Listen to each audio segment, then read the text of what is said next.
Alguna vez, durante mis días en la Facultad de Criminología, debatimos sobre el por qué no se respetaba el Estado de Derecho en el país.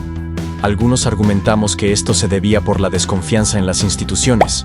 Otros acusaban a la falta de más leyes o a la necesidad de ser más estrictos con las sanciones penales. El catedrático nos mencionó que para él, el problema de raíz era la impunidad. La falta de confianza en las instituciones es consecuencia directa de la impunidad. Si la gente ve que no se castigan los delitos, las instituciones encargadas de impartir justicia pierden credibilidad. Por otro lado, puedes tener todas las leyes y las más estrictas del mundo, pero si estas no se hacen cumplir, a los ciudadanos les dejarán de importar y se convertirán en letra muerta. Es por esto que en esta sección de videos traeremos a la luz los hechos más bochornosos de impunidad. Hechos que te recordarán que el Estado de Derecho se termina cuando los intereses de unos cuantos con poder comienzan. Y estas son las historias.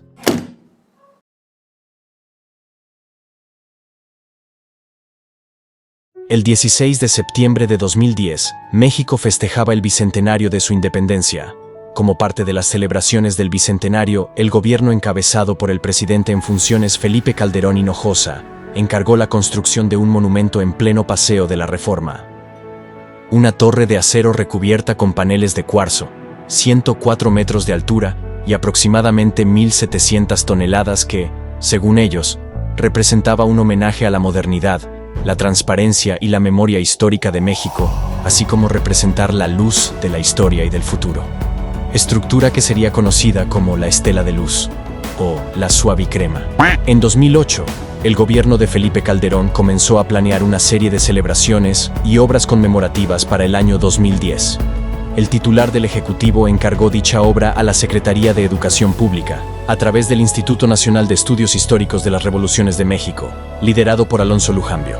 Inicialmente se presupuestaron 393 millones de pesos para la obra. Desde el inicio el monumento comenzó a tener problemas. El diseño se eligió sin tener resuelto el proyecto estructural ni el tipo de material necesario.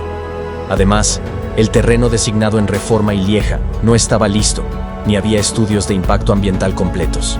El diseño del arquitecto César Pérez Becerril fue el elegido ganador del concurso nacional. Su propuesta de una estructura vertical de acero y cuarzo iluminada con luces LED fue aprobada sin tener resueltos los aspectos técnicos ni estructurales. Para enero de 2010, se colocó la primera piedra de la obra con la promesa de tener el proyecto terminado para el 16 de septiembre de 2010, el día del bicentenario. Inmediatamente después comenzaron los problemas, desde tener el terreno parcialmente inhabilitado hasta modificaciones al tipo de acero, supuestamente para mejorar la calidad. Comenzaron a retrasar la entrega a la estela, además de incrementar los costos del mismo. Para 2011, la Auditoría Superior de la Federación detectó pagos irregulares por más de 399 millones de pesos. Para entonces, las celebraciones del bicentenario ya habían terminado, y la obra continuaba sin concluirse. Pero el costo ya se triplicó a lo inicialmente presupuestado. La auditoría abrió una investigación contra funcionarios de terceros servicios y contra Juan Alberto Bravo Hernández, quien ejercía funciones de coordinación sin ser funcionario público. Finalmente, el 7 de enero de 2012, 16 meses después de la fecha original, se inaugura la Estela de Luz. El evento fue frío. La inauguración, hecha casi a la fuerza, fue encabezada por la entonces titular del Consejo Nacional para la Cultura y las Artes, Consuelo Sáizar, y no por el presidente.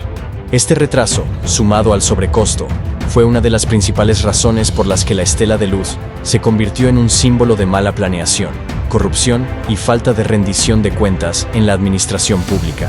El proyecto, inicialmente presupuestado en 393 millones de pesos, terminó costando más de 1.300 millones, lo que representa un incremento de más del 230%. La Auditoría Superior de la Federación identificó pagos improcedentes por 399 millones de pesos, principalmente por sobreprecios en el acero utilizado y ajustes incorrectos en precios y cantidades de materiales, además de desembolsos excesivos por conceptos de transporte y montaje.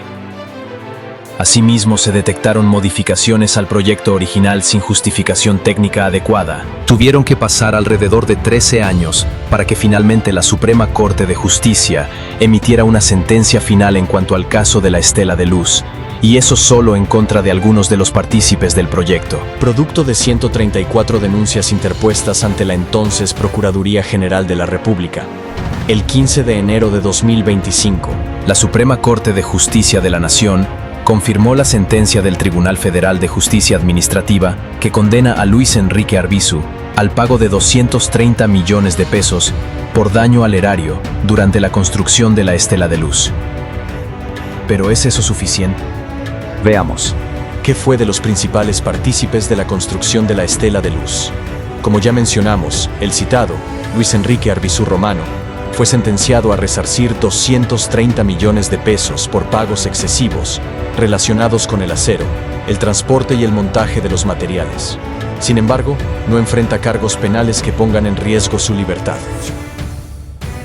Juan Alberto Bravo Hernández fue responsabilizado por el sobreprecio del acero en la estructura y por simular cambios de materiales que no existieron, por lo que se le impuso la devolución de 230 millones de pesos al erario público. Andrés León Reguer fue sancionado por el mismo motivo que Bravo Hernández, y sin embargo, a él se le impuso la devolución de 216 millones de pesos. A lo que cabe mencionar, que aún sentenciados por los fraudes mencionados, ninguna de estas dos personas pisará la cárcel. Como punto y aparte, recapitulemos, por si pareciera que hay justicia en lo antes mencionado, la multa de Arbizu fue de 230 millones de pesos, la de Bravo Hernández fue de 230 millones de pesos y la de Andrés León de 216 millones de pesos, lo que en total suman 676 millones de pesos de reembolso para el Estado. Si tenemos en cuenta que de 399 millones de pesos presupuestados para la obra, se terminaron pagando 1.304 millones de pesos, el sobreprecio de ronda los 905 millones de pesos, aún tomando en cuenta el reembolso impuesto, hay un déficit de 229 millones de pesos que nunca se van a recuperar. Regresemos a los que faltan. En ese sentido, Patricia Flores Elizondo, jefa de la Oficina de Presidencia en el sexenio de Felipe Calderón, y Agustín Castro Benítez, arquitecto y director de 3 servicios, fueron señalados como cómplices del desfalco, pero solo Castro recibió inhabilitación de 12 años, aunque ninguno de los dos mencionados tuvo sanción penal o monetaria. Finalmente, Alonso Luján Bío, quien fue en ese momento el encargado máximo de la Secretaría de Educación Pública y por tanto de la obra, nunca tuvo un proceso vinculatorio ni penal ni civil por la corrupción en la Estela de Luz. Mismo caso que el del entonces titular del Ejecutivo, Felipe Calderón Hinojosa, quien a pesar de ser acusado de abuso de autoridad y complicidad por parte de extrabajadores de terceros servicios, nunca enfrentó acción legal en contra suya.